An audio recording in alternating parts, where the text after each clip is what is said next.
Hi everyone, আমি রূপম চলে এলাম নতুন ভিডিও নিয়ে। অনেকক্ষণ পর অ্যাকচুয়ালি বাইরে ছিলাম, যাই হোক এখন সবেমাত্র বাড়ি ফিরলাম এবং এখন এই ভিডিওটা আমরা কথা বলতে এসেছি। সকালে কথা বলেছিলাম যে পরবর্তী রোজার ঈদ হতে চলেছে মেহেদী হাসান হৃদয় এবং মেগাস্টার শাকিব খান মেহেদী হাসান হৃদয়ের যে স্ক্রিপ্টটা সেটা অলরেডি লক করে ফেলেছে। এবার সেই ছবিতে নায়িকার চরিত্রে কাকে আমরা দেখতে পেতে চলেছি দেখো, এখনো পুরোপুরি কনফার্ম নয় এবং যেই সোর্স থেকে খবরটা এসছে সেই সোর্সও আমার কাছে কোথাও গিয়ে আমি অন্তত মনে করি যে খুব বড় একটা সোর্স, দি শাকিব খান ইউনিভার্স। ইভেন রোজ শাকিব হেটার্স তারাও দেখলাম পোস্ট করেছে। এক মিনিট, আমি পোস্টটা তোমাদের পড়ে শোনাই যে পরবর্তী যেই ছবি মেহেদী হাসানের সঙ্গে, সেখানে নায়িকা হতে চলেছে কলকাতার নায়িকা মধুমিতা সরকার। তোমরা অনেকেই তাকে চেনো, বাট এইখানে আমার তো কিছু অবশ্যই বক্তব্য থাকবে যে অ্যাকচুয়ালি মধুমিতা সরকার শাকিব খানের বিপরীতে কেমন কি লাগবে এই সমস্ত বিষয়। তার আগে একটু পড়ে নিই। ওয়েট, কোথায় গেল পোস্টটা? বিকেলের দিকে পোস্টটা আসে, আমি দেখেছি, তখন আর কি ভিডিও করতে পারিনি। বলা হচ্ছে বিগ রিউমার যে Madhumita Sarkar might be joining Mehedi Hasan হৃদয়ের next project with megastar Shakib Khan. মানে পরবর্তী যেই ছবি যেটা রোজার ঈদে আসবে মেহেদী হাসানের সঙ্গে, সেখানে নাকি সম্ভাব্য নায়িকা হতে পারে মাইট বি মধুমিতা সরকার। এবার দেখো, মেগাস্টার শাকিব খানের সঙ্গে এখন যদি শুভশ্রীকে আনা হয় তাহলে কি মানাবে?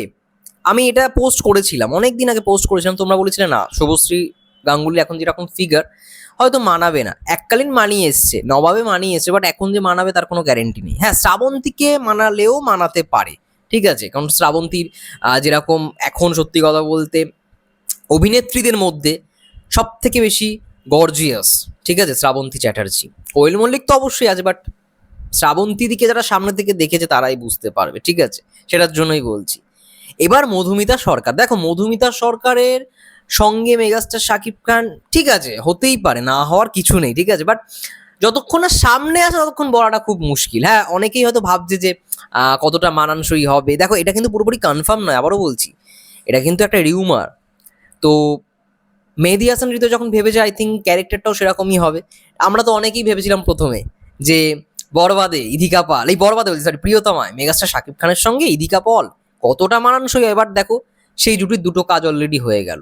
তো মধুমিতা সরকার দেখা যাক কেমন হয়, বাট মধুমিতা সরকারকে যে আমার খুব ভালো লাগে, খুব কাজ দেখা হয় এমনটা নয়। হ্যাঁ, কাজ দেখি, বাট খুব যে তার ভক্ত এমনটাও নয়। আমার সত্যি কথা বলতে মধুমিতা সরকারের ফার্স্ট যেটা দিয়ে তার শুরু হয় সেটা ছিল সিরিয়াল ইয়াস দাশগুপ্ত এবং মধুমিতা সরকারের বোঝে না সে বোঝে না। সেটা তার পারফরমেন্স খুব ভালো ছিল। সিনেমাতে বেশ কিছু সিনেমায় পারফরমেন্স ভালো, দিলখুশ বলে একটা ছবি আছে সেখানে পারফরমেন্স ভালো, চিনি সিনেমাটা নিশ্চয়ই তোমরা দেখেছো, সেখানে ভালো পারফরমেন্স ভালো, আরও বেশ বেশ কিছু কিছু ছবি আছে সেখানে হয়তো পারফরমেন্স ভালো, বাট খুব যে অ্যাট্রাকটিভ পারফরমেন্স দেয় মধুমিতা সরকার এমনটা নয়। এবং নায়িকাদের তালিকায় এখন সর্ব উপরে যদি বলা হয় তাহলে যে মধুমিতা সরকার রয়েছে এমনটাও নয়, ঠিক আছে। তো এই হচ্ছে মোট মোট বিষয়। তো এটা যে রিউমারটা এসছে যে পরবর্তী ছবিতে হয়তো মেহেদী হাসানের ছবিতে শাকিব খানের বিপরীতে আমরা জয়েন করতে দেখতে পাবো মধুমিতা সরকারকে। এবার এটা হতে পারে যে নায়িকার চরিত্রেই কি, এখানে কিন্তু একবারও বলা নেই যে নায়িকা, ঠিক আছে, এখানে বলা হয়েছে যে Madhumita Sarkar might be joining Mehedi Hasan হৃদয়। এবার দেখো, মধুমিতা সরকার তো নায়িকার চরিত্রই প্লে করে, তো সেই জায়গায় সবাই এটাই ভাববে না যে নায়িকা মানে শাকিব খানের নায়িকা হয়তো মধুমিতা সরকার। বাট হ্যাঁ, কলকাতার নায়িকা হিসেবে যদি মধুমিতা সরকারকে নেওয়া হয় জানি না কতটা ভালো হবে, কিন্তু অন্য কোনো নায়িকা হলেও অসুবিধা নেই।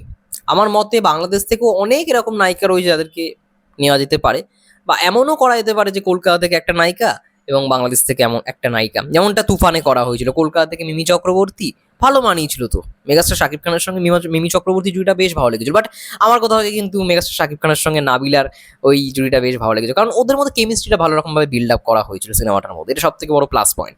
এবার তুফান টুতে দেখা যাক কি হয়। তুফান টুতে মানে মিমি চক্রবর্তী কতটা গুরুত্ব পায়, তুফানে পেয়েছে, অবশ্যই পেয়েছে, বাট বেশি কেমিস্ট্রি দেখানো হয়েছে শান্ত আর ওই নাবিলার যে ক্যারেক্টারটা ছিল সেটার মধ্যে, তার জন্য ওই জুড়িটা কিন্তু আমার বেশ পছন্দ হয়েছিল। এমনি মেগাস্টারের সঙ্গে মিমি চক্রবর্তীকে তো দারুণ লেগেছে।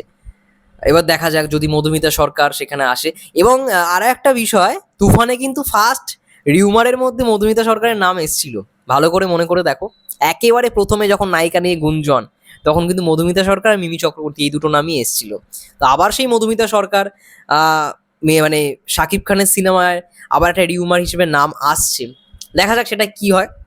আমি অনেকের কমেন্ট পড়ছিলাম, এইখানেই কমেন্ট আছে ভাই, অনেকে বলছে যে মধুমিতা সরকারকে মানাবে না, মানাবে না। এবার এটা আমারও একটা কোথাও গিয়ে চিন্তা ভাবনা, বাট মেহেদী হাসান হৃদয়ের প্রতি আমার সত্যি কথা বলতে ভরসা রয়েছে, অনেক আশা ভরসা রয়েছে। তিনি এটা করবেন, আই থিঙ্ক মানে ভালো রকমভাবে কিছু করবেন। বরবাদে সেই জিনিসটা আমাদের বুঝিয়ে দিয়েছেন, আমার তার প্রতি বিশ্বাস আছে এবং আমাদের সবার বিশ্বাস রাখাটা উচিত তার প্রতি। এটাই বলবো, এটা বলেই ভিডিওটা শেষ করবো। তোমাদের কি মন্তব্য অবশ্যই কমেন্ট করে জানাও। ততক্ষণের জন্য সবাই ভালো থেকো, সুস্থ থেকো, টেক কেয়ার।